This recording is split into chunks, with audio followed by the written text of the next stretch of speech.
광주 MBC 라디오 칼럼. 라디오 칼럼은 여러 전문가들의 의견을 통해 한국 사회의 방향과 광주 전남의 미래 비전을 찾는 시간입니다. 오늘은 연결사회 속의 인간관계란 주제로 국립나주박물관 박중환 관장과 함께합니다.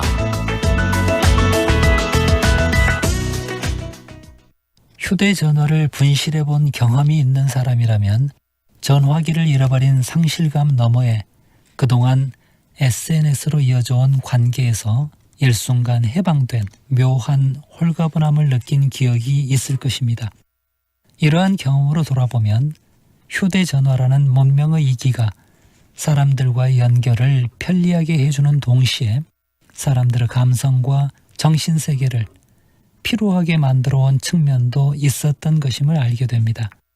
미국의 한 시장 조사기관의 발표에 따르면 우리나라는 성인들의 스마트폰 소지 비율이 94%였고 인터넷 연결률 또한 96%로 단연 세계 최고였습니다. 이를 두고 한국이 세계에서 가장 사람끼리 밀접하게 연결된 최고 연결 사회라고 판단한 분석이 있었습니다. 사람과 사람 사이를 빠르게, 가깝게, 그리고 끊임없이 연결시키는 최고 연결 사회에는 순기능뿐만 아니라 역기능도 있습니다.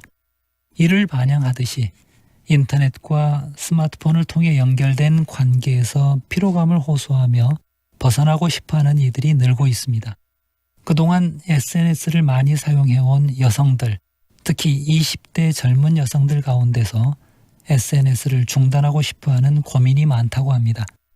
로빈 덤바라는 사회학자의 통계조사에 따르면 사람이 진지하고 긴밀한 인간관계를 유지할 수 있는 사람의 수는 대개 150명 정도라고 합니다. 사람의 사회적인 뇌 용량이 감당할 수 있는 친밀한 인간관계의 규모를 말한 것입니다. 이것은 자신과 연결된 사람들의 숫자와 규모가 적정 범위를 넘어설 경우 그들 모두와 친밀한 관계를 유지하기가 어렵다는 말이기도 합니다.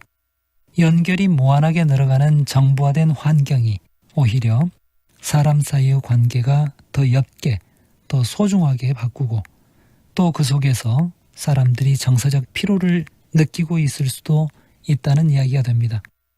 시간 속에 흘러가고 추억 속에 소중하게 간직해왔던 옛사람들 모두가 언제부터인가 스마트폰이라는 가상 공간 속에 부활해서 24시간 손바닥 안에 늘 앉아 있습니다. 터치만 하면 언제라도 연결할 수 있지만 또 늘 그럴 수도 없는 특이한 환경 속에 우리가 놓여 있습니다. 최고 연결 사회라고 불리우는 이 그물망 같은 네트워크 속에서 인간관계의 진정한 모습에 대해 고민하고 대안을 모색할 일입니다. 박중환 관장은 전남 지역 유일의 국립박물관인 국립나주박물관의 개관 업무를 총괄했고 현재 지역민들의 역사에 대한 관심을 높이는 다양한 활동을 하고 있습니다.